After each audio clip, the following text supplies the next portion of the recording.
माझ्या प्रभागातील सरस्वती कोंडीबा झोरे भाजी मार्केट माजी नगरसेवक मदनराव झोरे यांनी उभारले असून सध्या हे मार्केट चांगल्या स्थितीत आहे।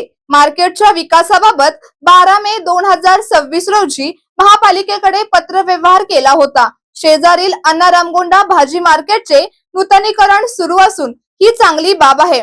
त्याच धर्तीवर सरस्वती कोंडीबा झोरे भाजी मार्केट मध्येही आवश्यक सुविधा उपलब्ध करून ते सुसज्ज करावे अशी मागणी नगरसेवक प्रदीप धुत्रे यांनी महापालिकेच्या काउन्सिल सभेत केली। दरम्यान महापौरांनी शहरातील अतिक्रमणे काढण्यासाठी केलेल्या कारवाईचे धुत्रे यांनी अभिनंदन केले।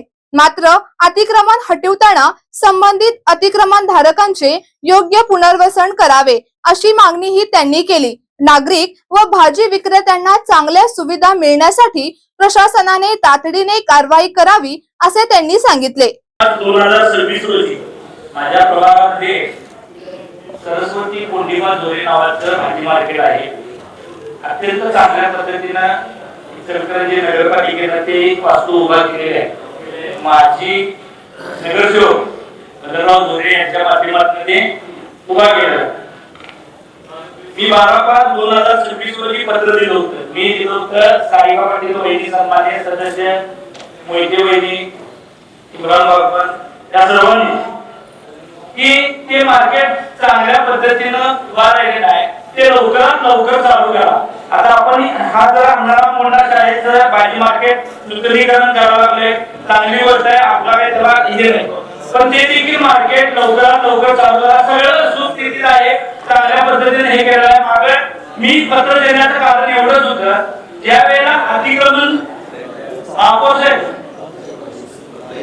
साहेब इकडे लक्ष द्या, ज्या वेळेला अतिक्रमण तुम्ही काढला त्यांचं चांगल्या पद्धतीनं हे झालं काढलं ते अतिक्रमण मेन रस्त्यावर, तर त्या ठिकाणी जी भाजी विक्रेते असतील किंवा वेगवेगळे असतील तर त्यांना देखील तिथं ट्रान्सफर करा अशी माझी मागणी होती। माझी सूचना एवढीच आहे, या कामाबरोबर लवकरात लवकर ते भाजी मार्केट चालू करावं। या बाबतीत मी आयुक्तांना एकदा त्यांनी तिथं व्हिजिट पण करून गेलेले आहेत, त्या कल्पना दिलेल्या आहेत, त्यांनी देखील या नर्सरीवरून लवकरात लवकर चालू करा। सोबतच हा व्हिडिओ जास्तीत जास्त शेअर करा आणि माय महाराष्ट्राला सोशल मीडियावर नक्कीच फॉलो करा।